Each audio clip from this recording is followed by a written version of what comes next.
So Prime Minister Narendra Modi is headed off to Russia for the BRICS Summit, of course, the first summit of the expanded, new and updated BRICS with membership including Iran, the United Arab Emirates, Saudi Arabia, really, and Ethiopia as well. So, what began as a grouping or collective of 5 up and coming global South nations has expanded to several more nations and is also expected to undergo a major expansion in this summit of the BRICS, which is happening in Russia. But we're going to break down the BRICS summit, why this matters exactly, what exactly is on the agenda, why the Indian Prime Minister is going to Russia, as well as some of the key things you need to be looking out for. So let me start with the absolute basics. What is BRICS? Because I'm sure that's the first question that will come to your mind. Well, BRICS is an organization that was put together in 2010 with Brazil, Russia, India, China, and South Africa. And it was 5 upcoming countries, emerging market countries that were expected in many ways to drive the future of global growth, as well as to be the next breakout economies that would define the future of the world economy over the next couple of decades. This was a prediction that was actually initially made in a paper by the Goldman Sachs economist Jim O'Neill. So he came up with this idea of the BRIC nations. In fact, South Africa was not part of that list at that point in time, but the idea was the idea was that these countries would grow and they would dominate global growth by 2050. So it began as an idea in a paper in the early 2000s, and by 2010 it had actually become a physical grouping with the leaders of these 5 major nations coming together to perhaps the hope was set the agenda for non-Western, non-industrialized, non-Western countries that were hoping to dominate global growth in the years to come. So that was the expectation. That's how BRICS started out in 2010, and it has had a number of focuses over the years. But now the biggest one, of course, was economics. The idea for BRICS of the longest time was that it would dominate global growth in the years leading up to 2050, and also the idea was that it wanted to reform global institutions like the International Monetary Fund and the World Bank. These were 2 institutions that were created by the West after the Second World War, and in many ways dominated by these Western countries. For example, you might know something that the World Bank, the president of the World Bank is always an American, and the chief of the International Monetary Fund is always a European. This seemed very anachronistic, frankly deeply unfair that major global financial institutions in an age where global growth had become so decentralized and spread across a number of major countries, these BRICS nations, which are up and coming, growing economies, felt that, hey, this is unfair, we would like to change this, we would like to reform this. So one of the big agenda points for BRICS in the early years was actually reforming the global economy. And of course, there was also a political angle to this whole thing. You remember that after the 2008 financial crisis, there were serious questions about the economic and political and really the moral strength that a number of Western powers, especially America, enjoyed.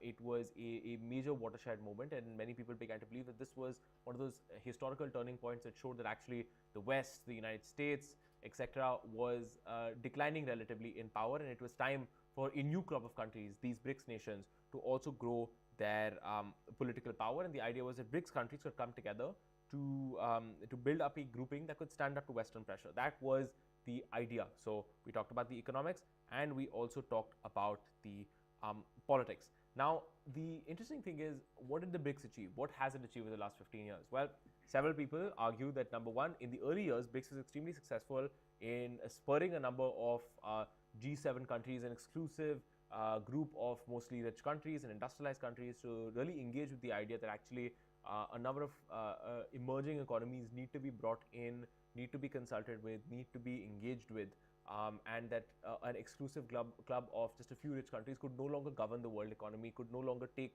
key crucial economic decisions. So that was one thing, that the BRICS coming together woke a lot of industrialized G7 countries up to the idea that you have to engage very strongly with forums like the Global South. So that was supposed to be a big achievement. Another big achievement that is often referred to when you're talking about BRICS is their successful push to reform the quotas at the International Monetary Fund. You remember how I was talking to you about how the International Monetary Fund is dominated by Western economies, and they therefore have a dominant shareholding in groups like the International Monetary Fund. Well, in 2010 there was a major reform where 4 of the 5 BRICS members then became top 10 shareholders of the IMF. So that was considered to be a significant change, significant reform, not where everyone wanted to get to, but regardless, a positive development regardless of that. So you also had in 2014, BRICS created the new development bank, which was a bank that was supposed to bankroll as an alternative to the International Monetary Fund and the World Bank to help the development of a number of developing nations, especially including the BRICS countries. India has received a number of loans from this new development bank. In fact, it was once run by an Indian, KV Kamath, who's a very noted Indian banker. So these were really the major achievements of BRICS. But unfortunately, of late, there's been a lot of conversation about whether the BRICS has actually turned out to be something of a disappointment. And there's a couple of reasons for that. One big reason for that, of course, is that it was meant to be based off the growth stories of a number of major economies, these 5 major economies: Brazil, Russia, India, China, South Africa. But South Africa's growth story has completely fallen apart. Russia hasn't grown in the way that people expected it to. And of course, after the war in Ukraine, while its economy has remained fairly stable, it does not seem like major growth is going to come out of the Russian economy in the years to come. Brazil, of course, has also had major economic troubles. It's also a very commodity export-driven economy. So, when the prices of commodities like oil and natural gas are up, Brazil's economy is up. When they're down, Brazil's economy is down. Same thing is true of Russia. South Africa, of course, has been chronically misgoverned. China and India are really the only 2 countries out of BRICS that have really fulfilled that economic promise. China has grown substantially. Of course, now its economic growth story is coming into some trouble. India has grown less spectacularly, but it's grown nonetheless, and it continues to be one of the fastest growing major economies in the world. So it's only these 2 countries that have really grown. And so there's great hope that these BRICS countries would grow and grow and grow and dominate global growth by 2050 and the global economy by 2050 really has fallen through. And with that, a lot of the momentum, a lot of the hype that they were able to generate has really fallen apart. So the big failure, of course, is the unemployment, the major economic problems, the economic crises, the political corruption that have derailed a lot of the growth stories of at least 3 of the BRICS nations. So we also know that BRICS countries have not been as successful as they once were. When they came together in 2010 to push for a reform of the IMF, they haven't been able to do anything really on a similar level since then. Of course, also we have, we're coming off a big news today, or yesterday at least, that the India-China border crisis could be moving towards something resembling a new normal, something resembling a resolution with the 2 countries agreeing to some sort of disengagement deal. But you have to recognize that prior to that, there were major tensions between India and China. And if you have major tensions and troubles between India and China, BRICS as a grouping is not going to be able to achieve much, because if the 2 economies that are actually growing within BRICS are fighting each other or have tens of thousands of troops deployed on their border, you're not going to be able to get much done. So there were political differences, there were economic differences, and frankly, they were just unable to come together to put pressure on Western countries to do what they needed to do. So if I may also add one final thing in terms of why some of the promise of BRICS fell apart, and to give you an example, one of the big things that India has called for, or at least hoped would happen to the BRICS, would be the reformation of international institutions like the United Nations. India wants a permanent seat on the UN Security Council. China and Russia hold seats on the United Nations Security Council, but China would of course would majorly oppose giving India a seat on the permanent seat on the UNSC. So your hopes and desires and dreams for international reform of the system for India, many P5 countries, the 5 countries that form the permanent council or have permanent seats on the UN Security Council, have already agreed that India should be given a permanent seat. It is only China that in many ways stands in the way. So if your own BRICS countries, if your BRICS partner is the one country that's standing in the way of you having your permanent seat, or at least has not openly backed you for having a permanent seat, then what does it mean? How can you work together on things like making the international system more fair and more representative? So these were some of the clear contradictions that existed within BRICS, and not much has changed in this regard. Now, what we had last year, and now I get into something of the agenda, now that I've given you a sense of how BRICS succeeded, what the troubles that BRICS has run into. What the big idea that came, of course, was that we can also expand the BRICS, bring in new countries.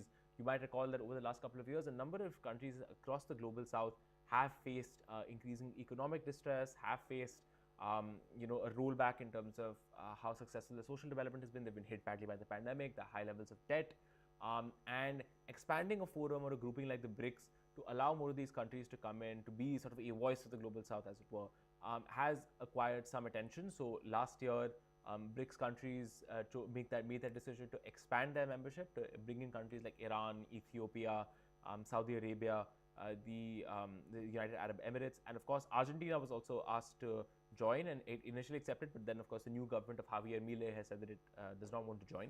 So that is also certainly a big concern when it comes to BRICS, which is expansion and relevance. And also one of the big concerns is whether moving forward through this expansion, the BRICS will turn into something that is more anti-Western. There has certainly been some of the concern that are Russia and China trying to turn BRICS into a more anti-Western grouping. That's at least been some of the fears coming from Western capitals. But anyway, let's talk about some of the agenda for this meeting. Prime Minister Narendra Modi is going to Russia. He's had this long history with BRICS, and we've talked about the achievements and the failures.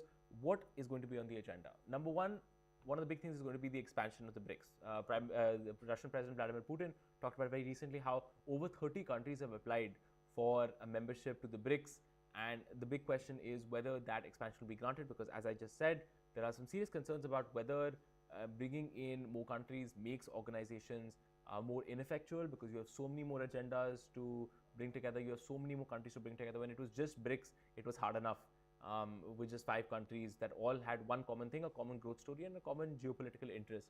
Now you're bringing in a lot of countries from around the world. Do they really have the same economic story? Do they still have the same political story? Do they still have the same growth story? What really unites this group of people beyond some vague dissatisfaction with the way the international order is run right now? But there's one big criticism of the expansion of the BRICS, and it just makes the organization more ineffectual and less able to achieve what it wants to on the global stage. But that is going to be a big thing. Will the BRICS continue to expand, and will they add more members? It certainly seems that there will be some expansion of the BRICS coming ahead. So that is going to be some of the conversation. I'm reading from, of course, what the Prime Minister said in his departure statement, as well as from what the Ministry of External Affairs said. But some of the agenda, of course, will be resilient supply chains, economic cooperation, reforming multilateralism, climate change, and promoting cultural and people-to-people contact. So that's basically some of the agenda that is expected to be discussed. But of course, what you need to keep your eye out for are some of the India-focused things that are going to happen at BRICS over the next coming days. Number one, there's going to be a big meeting with the Russian President, Vladimir Putin. And of course, there, one of the big things that India is going to demand is that you might have heard the story about Indian nationals being taken to fight for the Russian military in its ongoing war in Ukraine. 9 Indians have died. Many of them have been victims of human trafficking scams. They were promised safe jobs working as helpers, but instead they have been kitted out and sent to fight for Russia's military in the war in Ukraine. 9 Indians have died. The Foreign Secretary Vikram Misri yesterday telling us that 85 Indians have been discharged from the Russian military after India put out a very strong statement and has also pushed the Russian military as well as the Russian Foreign Ministry to get something done on this and get its people back. But there are still around 20 Indians that are currently expected to be serving with the Russian military, and India wants those people to be returned to India. They wants them to be discharged, and so that is going to be a big topic of discussion, which is that India wants to release these 20 Indians that are still serving in the Russian military. So that is going to come up in the discussion with Vladimir Putin. Another big thing that you would have heard about yesterday is this big deal to restore patrolling rights on the India-China line of actual control. This is a deal that was announced yesterday by Foreign Secretary Vikram Misri, and some of the details are hazy, but all you need to know at this point in time is that the hope is that this will lead to some sort of resolution to the 4-year border crisis that we have seen that broke out in the middle of 2020 between India and China. It could lead eventually, the hope is, to a de-induction of the tens of thousands of troops, both from India and China, that have been arrayed along the line of actual control for the last 4 years. That is a big development, and the big the big development that people are going to be looking at is whether there will be a meeting between Prime Minister Narendra Modi and President Xi Jinping of China. They have, of course, briefly interacted in the past. Their top ministers, including Foreign Minister Jaishankar, have met their counterparts have met each other. Foreign ministers have met each other. Defense ministers have met each other. But whether there will be a meeting between the two top leaders to give their respective systems the political push to get something done on the border.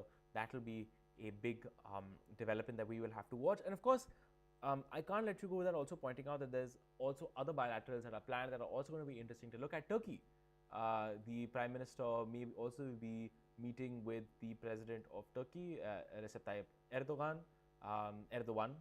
pardon my pronunciation. And that is going to be a major topic of discussion as well, because recently what's been talked about is that at his speech at the United Nations, the President of Turkey did not actually make any statements criticizing India for its position on the Kashmir dispute. That is something that has been a problem with India and Turkey in the past, where the President of Turkey has taken on a very, very aggressive stance at times on the issue of Kashmir that has hurt bilateral relations. It now seems that if these two leaders meet on the sidelines of BRICS, there might be something of a rapprochement between these two leaders, and we might see something happening between India and Turkey, of course, Turkey being a major, major country in the geopolitics of the Middle East and the Caucasus. So those are three meetings I would personally recommend that you look out for, which is perhaps a meeting with Turkey, definitely a meeting with Russia, and a likely meeting with the President of China, Xi Jinping. So we've laid out for you in this short live some of the history of the BRICS, what exactly the agenda is going to be at this coming meeting, and also some of the things that you will need to be looking out for in terms of Prime Minister Modi's meetings, some of the key outcomes that you will be looking for, perhaps a rapprochement with Turkey, perhaps a rapprochement with China, and perhaps something on getting Indians back from serving in the Russian military, where in many cases they have been taken on false pretenses and they've been victims of human trafficking rings. We will keep you absolutely updated with the latest. We of course got Gaurav Sawant of India Today on the ground in Russia covering the summit, and he will also keep us updated, and we will be sure to get him over the next couple of days for you for several chats to discuss what exactly is happening in Russia and what the agenda is. Thanks so much for watching.